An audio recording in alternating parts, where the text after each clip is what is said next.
saat malam hari ini Tuhan kami sangat bersyukur kepada Tuhan. Kalau hari ini kami boleh bertemu bersama di tempat ini Tuhan, itu satu anugerah yang luar biasa.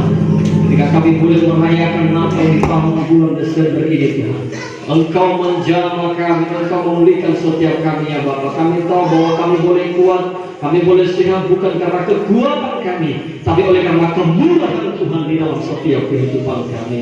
Hari ini Tuhan kami mempersiapkan setiap hati kami mempersiapkan setiap pikiran, bahkan seluruh kehidupan kami untuk kami menerima firman-Mu ya Tuhan, sehingga firman-Mu yang kami dengar dapat menjadi rema di dalam kehidupan kami ya Bapa, sehingga Natal ini menjadi membawa damai di dalam setiap kehidupan kami. Tuhan, hamba-Mu yang penuh dengan keterbatasan, manusia yang biasa yang penuh dengan kekurangan Tuhan, urapi dalam menyampaikan firman-Mu Tuhan, sehingga firman-Mu berbicara kepada kami dan benar-benar menjadi terang bagi kehidupan kami. Terima kasih Bapa Surgawi, dalam nama Tuhan Yesus Kristus kami berdoa dan mengucapkan syukur. Haleluya. Amin. Salam. Salam. Sekali lagi salam. Baik Bapak Ibu Saudara yang dikasihi Tuhan, saya mengucapkan terima kasih kepada panitia yang sudah memberikan kesempatan bagi saya untuk menyampaikan firman Tuhan pada saat malam hari ini. Bapak Ibu Saudara, mungkin ini yang kedua kali saya di sini pelayanan. Bapak Ibu mungkin hanya sekitar beberapa orang yang kenal dengan saya.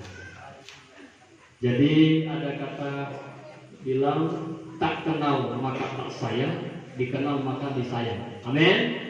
Jadi saya memperkenalkan diri Bapak Ibu.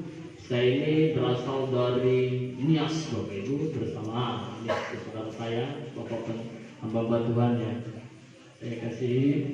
Saya berasal dari Nias. Nama saya Amori Jai, marga saya Jai.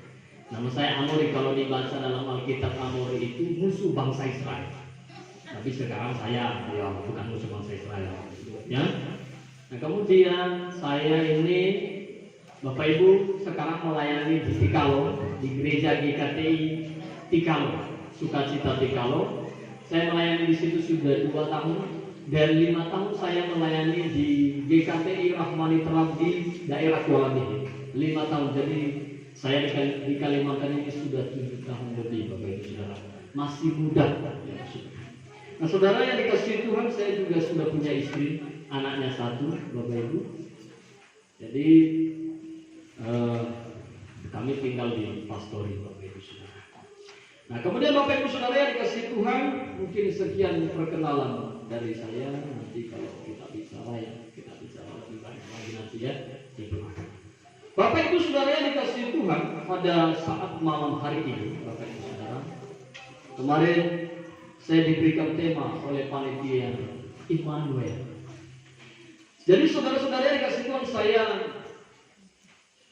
melihat bahwa Immanuel itu artinya adalah Allah menyertai kita. Nah saudara yang dikasihi Tuhan, sebelum kita lanjut untuk mendengarkan firman Tuhan ini, mari kita membaca firman Tuhan di dalam Matius 1 ayat 18 sampai ayatnya yang ke-25. Dalam Matius pasal 1 ayat 18 sampai ayatnya yang ke-25. Yang sudah dapat katakan amin. Baik Bapak Ibu Saudara, silakan simak Bapak Ibu Saudara, saya akan membacakan kepada kita semuanya. Judul perikop yang diberikan oleh Lembaga Alkitab Indonesia adalah Kelahiran Yesus Kristus. Ayat 18. Kelahiran Yesus Kristus adalah seperti berikut. Pada waktu Maria ibunya bertunangan dengan Yusuf, ternyata ia mengandung dari Roh Kudus. Sebelum mereka hidup sebagai suami istri, karena Yusuf suaminya seorang yang tulus hati dan tidak mau mencemarkan nama istrinya di muka umum, ia bermaksud menceraikannya dengan diam-diam. Tetapi ketika ia mempertimbangkan maksud itu, malaikat Tuhan nampak kepadanya dalam mimpi dan berkata, Yusuf anak Daud, janganlah engkau takut mengambil Maria sebagai istrimu, sebab anak yang di dalam kandungannya adalah dari Roh Kudus. Ia akan melahirkan anak laki-laki dan engkau akan menamakan dia Yesus, karena dialah yang akan menyelamatkan umatnya dari dosa mereka. Hal itu terjadi supaya genaplah yang difirmankan Tuhan oleh Nabi. Sesungguhnya anak darah itu akan mengandung dan melahirkan seorang anak laki-laki, dan mereka akan menamakan dia Immanuel, yang berarti Allah menyertai kita. Sesudah bangun dari tidurnya, Yusuf berbuat seperti yang diperintahkan malaikat Tuhan itu kepadanya. Ia mengambil Maria sebagai istrinya, tetapi tidak bersetubuh dengan dia sampai ia melahirkan anaknya laki-laki, dan Yusuf menamakan dia Yesus. Katakan amin. Bapak Ibu Saudara yang dikasihi Tuhan, terlebih dahulu Bapak Ibu Saudara, saya ingin menyampaikan bahwa penulis daripada kitab Matius ini adalah Matius sendiri, dan ditulis sekitar 70 sampai atau 58 Masehi. Bapak Ibu Saudara yang dikasihi Tuhan, Bapak Ibu Saudara yang dikasihi Tuhan, dari tema yang kita lihat Bapak Ibu Saudara bicara tentang Immanuel, Allah beserta kita. Dalam bahasa Ibrani Bapak Ibu akan dibagi dua bahasa itu. Dalam bahasa Ibrani El ini Bapak Ibu diartikan Tuhan beserta kita. Nama ini terdiri dari dua kata Ibrani, El artinya Tuhan dan Immanuel artinya beserta kita. Makanya dikatakan Immanuel, Allah beserta kita. Itu berarti. Maka kemudian Bapak Ibu Saudara, maka muncul pertanyaan, siapakah Immanuel itu? Siapakah Immanuel itu? Tentu kita menjawab sebagai orang percaya bahwa Immanuel itu ia adalah Yesus Mesias yang datang ke dunia menyelamatkan orang percaya. Saudara, itu Immanuel. Dia adalah Mesias, dia adalah Yesus Kristus yang datang ke dunia menyelamatkan kita. Yesus itulah Immanuel. Maka kemudian Bapak Ibu Saudara yang dikasihi Tuhan, kalau kita berbicara Allah beserta dengan kita Bapak Ibu Saudara, kalau kita melihat dari teks ini tadi bicara tentang kelahiran Tuhan Yesus, maka ada penderitaan yang dialami dalam proses kelahiran Tuhan Yesus. Maka kalau kita melihat Bapak Ibu Saudara, kita melihat ceritanya tadi di mana Maria masih sendiri. Dia belum menikah dengan Yusuf. Maria baru nikah, baru tunangan dulu. Kalau orang tunangan, otomatis berarti belum satu kamar. Masih hanya ikatan. Maka di sini kalau kita renungkan Bapak Ibu Saudara, poin yang pertama saya kasih di sini adalah mampu menghadapi penderitaan. Siapakah orang yang mengalami penderitaan itu? Yang mengalami Immanuel itu siapakah ia? Adalah orang yang siap, yang mampu menghadapi tantangan. Kalau kita melihat dari cerita itu, Maria pastinya akan mengalami penderitaan secara manusia padanya. Dia anak gadis betul, perawan. Anak gadis perawan lah dia. Tiba-tiba hamil. Bayangkan penderitaan yang dialami oleh Maria.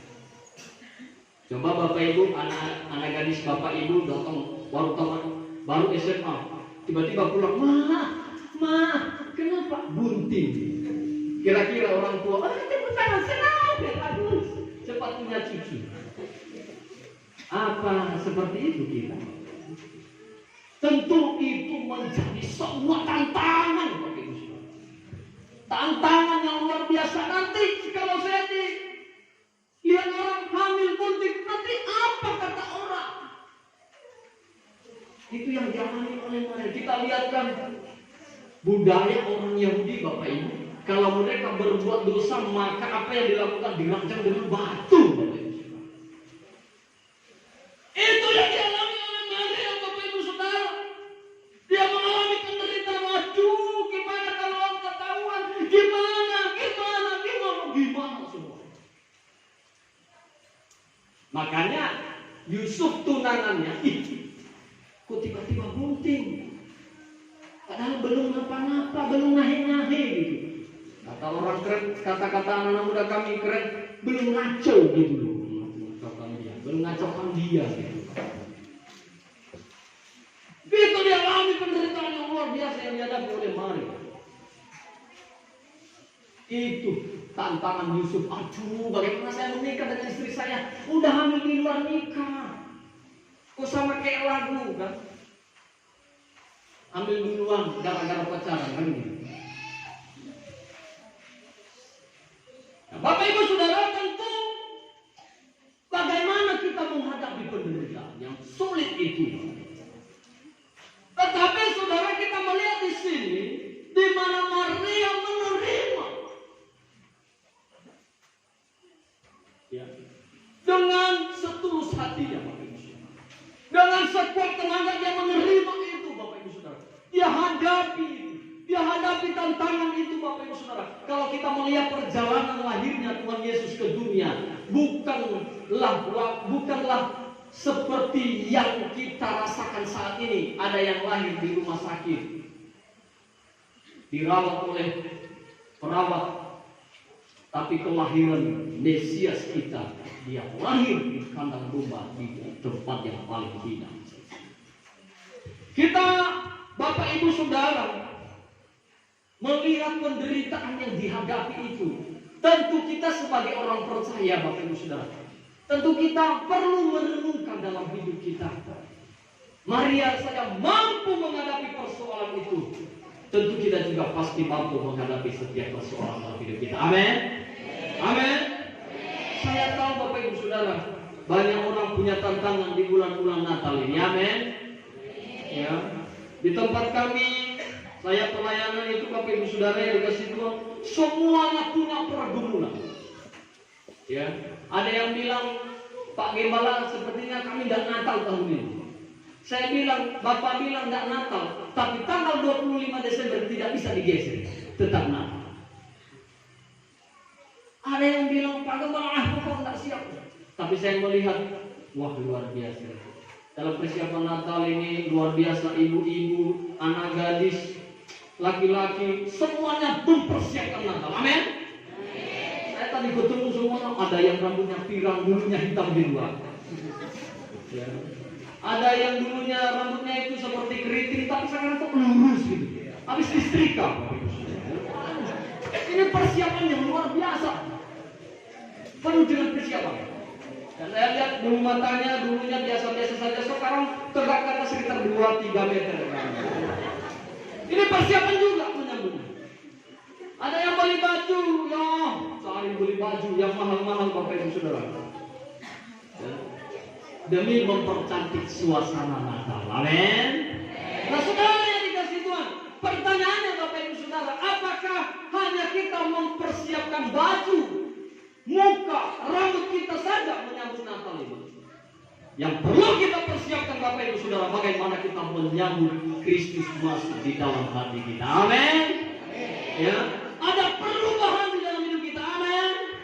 Ada perubahan, ada kedamaian, ada sukacita, amin. Yang dulunya ibu-ibu tukang cerewet, sekarang kurang cerewetnya, amin. Jangan pula nanti di tahun baru tanggal 1 langsung nyanyi, aku masih seperti yang dulu. Apalagi kalau malam Natal, karaoke tangan di atas. Tapi kalau nyanyi di gereja,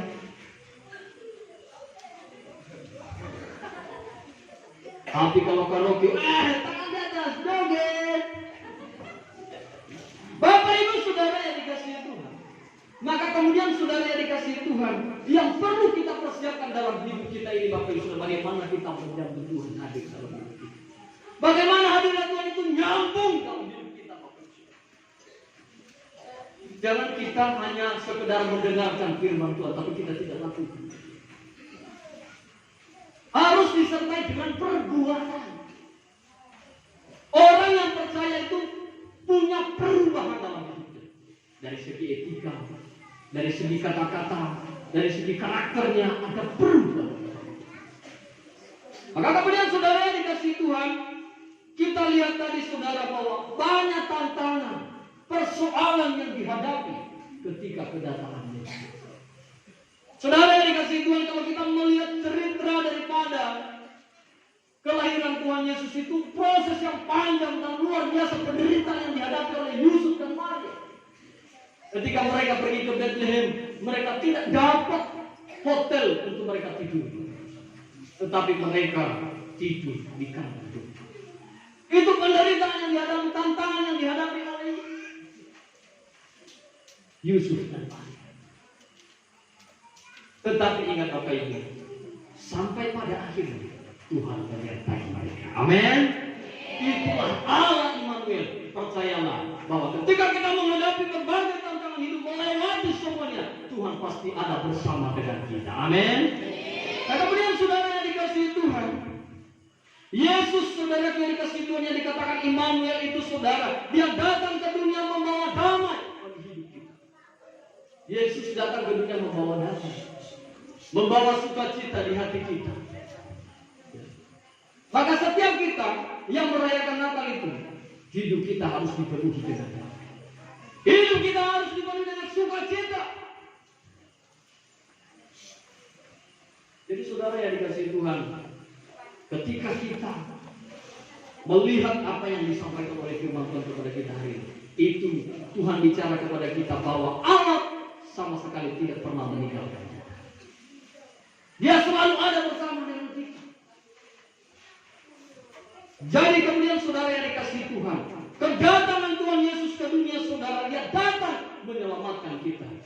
Kedatangan Tuhan Yesus ke dunia saudara, ia membawa kasih karunia kepada kita, yang dimana barang siapa percaya kepadanya, ia beroleh hidup yang kekal. Amin. Barang siapa percaya kepadanya, ia memperoleh hidup yang kekal. Bapak Ibu saudara yang dikasihi Tuhan. Kemudian saudara, dari sebuah pertanyaan tadi, seperti apakah orang yang mengalami penyertaan Tuhan? Yang kedua, ia mengalami damai sejahtera dalam hidupnya. Ada sukacita dalam hidupnya. Orang yang merasakan penyertaan Tuhan selalu ada sukacita dalam hidupnya. Amin. Walaupun dalam keadaan susah, walaupun dalam keadaan senang, dia selalu percaya itu karena anugerah Tuhan. Kita boleh hidup hari ini itu karena anugerah Tuhan. Kita boleh bernapas hari ini Bapak Ibu Saudara, itu anugerah Tuhan. Bukan karena kita hebat, bukan karena kemampuan kita, tetapi sungguh-sungguhnya itu karena Tuhan ada menyertai kita. Dia selalu ada bersama dengan kita Bapak Ibu Saudara. Maka kita harus memiliki damai dalam hati kita. Ya. Orang yang memiliki damai Bapak Ibu Saudara tentunya tidak akan mengalami yang namanya kejahatan, tidak bertindak jahat, tidak melakukan tindakan-tindakan yang tidak sesuai dengan firman Tuhan.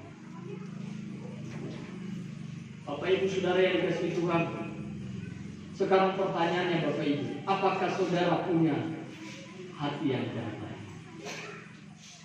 Apakah saudara memiliki hati yang damai? Itu menjadi pertanyaan. Ini pertanyaan besar dalam kehidupan kita Bapak Ibu Saudara yang dikasihi.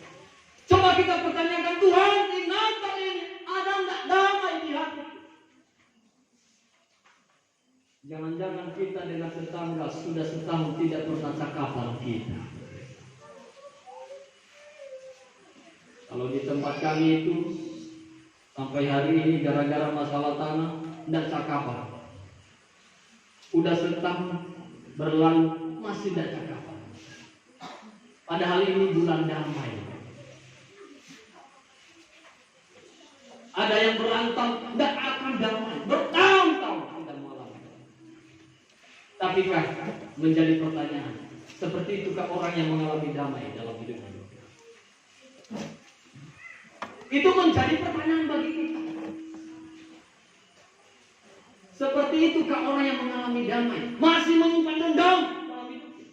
Maka pada malam hari ini Bapak Ibu Saudara, kalau pernah orang lain menyakiti perasaan kita, menyakiti hati kita, hari ini berikan pengampunan kepadanya. Amin. Amin. Jangan biarkan dendam di dalam hati Bapak Ibu Saudara yang menjadikan saudara semakin berbuat dosa. Karena kalau kita bermusuhan dengan orang, maka dosa kita semakin bertambah. Nanti musuh kita akan menjadi bahan gosipan. Ya, akan menjadi bahan gosipan. Cerita, ibu si anu tuh gini-gini, ibu si anu tuh gini-gini. Akhirnya apa? Bertambah lagi dosa yang kita lakukan. Maka apakah kita dikatakan berdamai? Tentu tidak. Oleh karena itu Bapak Ibu Saudara, milikilah damai dalam hidup. Mari kita melepaskan pengampunan. Mungkin setahun yang lalu dia sudah berbuat salah kepada kita, sekarang maafkan. Berikan pengampunan. Tidak ada kerugian untuk kita memberikan kedamaian kepada orang. Kita bersuka cita ketika kita sudah memiliki hati yang damai. Kemudian Bapak Ibu Saudara yang dikasihi Tuhan, orang yang mengalami penyertaan Tuhan, saudara, selalu memiliki kasih karunia dalam hidupnya. Dia selalu mengalami kasih. Orang yang mengalami penyertaan Tuhan, Immanuel itu saudara yang dikasihi, dia selalu punya kasih dalam hidupnya. Dia selalu saling mengasihi. Dia selalu mengutamakan pelayanan. Dia selalu mengutamakan Tuhan dalam hidupnya, menjadikan Tuhan yang nomor satu di dalam hidupnya. Itu yang pertama. Yang menjadi pertanyaan bagi kita Bapak Ibu Saudara, apakah kita sudah menjadikan Tuhan nomor satu dalam hidup kita? Selama ini setahun perjalanan kita lewati Bapak Ibu Saudara, ada nggak kita menomorsatukan Tuhan dalam hidup kita? Adakah kita mengutamakan Tuhan di dalam hidup kita? Ketika kita mengalami berkat Tuhan, ada nggak kita mengucap syukur kepada Tuhan?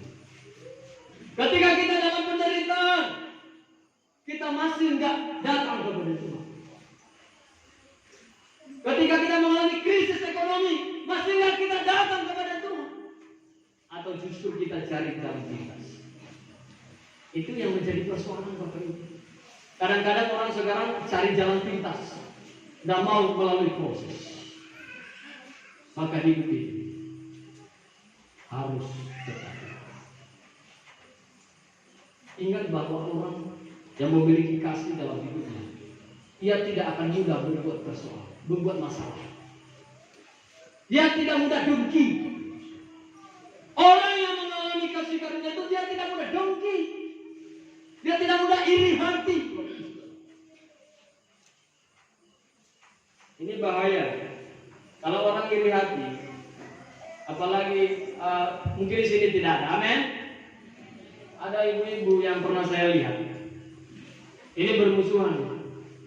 Kalau sudah bermusuhan, biar berpapasan di jalan, pasti kepalanya miring Bapak Ibu kayak gini. Saya pernah lihat betul. Saya kalian lagi dulu di pastor itu. Saya tidak tahu siapa ibu itu, tapi ada orang bilang bahwa mereka sedang punya masalah, berantem. Tidak tahu berantemnya apa, ya kan gitu. Tapi pas lewat saya perhatikan Bapak Ibu lewat. Harusnya kalau kita saling lewat dengan sesama kita saling kan minimal ketawa. Mau kemana? Kemarin kan gitu. Tapi ini tidak ada, sunyi senyap. Kepala yang satu ke sini, yang satu ke sini. Saya berdoa Tuhan, mudah-mudahan kepala ibu itu jangan sempat miringnya, tapi lurus ke depan. Kalau sempat miring, aduh, itu bahaya. Ada di sini. Ada di sini yang seperti itu ada? Enggak dong. Semua di sini orang-orang baik. Amin. Amin. Jangan saling pada nama Bapak. Miliki damai dalam hidup Bapak Ibu Saudara. Miliki kasih dalam hidup. Ada sukacita. Apalagi menyambut Natal ini. Sayang salam. Selamat Natal, selamat Natal, selamat Natal, selamat sukacita. Beri sukacita. Jangan lalu senyum. Silam. Itu muka-muka preman.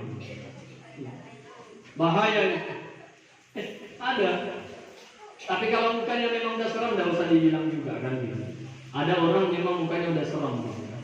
Nah saudara yang dikasih itu orang yang memiliki kasih karunia dalam hidupnya. Orang yang memiliki kasih karunia Bapak Ibu Saudara selalu menolong. Ia menolong sahabatnya. Ia selalu membangun sesamanya. Ia selalu mendorong sesamanya, bukan malah menjatuhkan. Itu orang yang memiliki kasih karunia.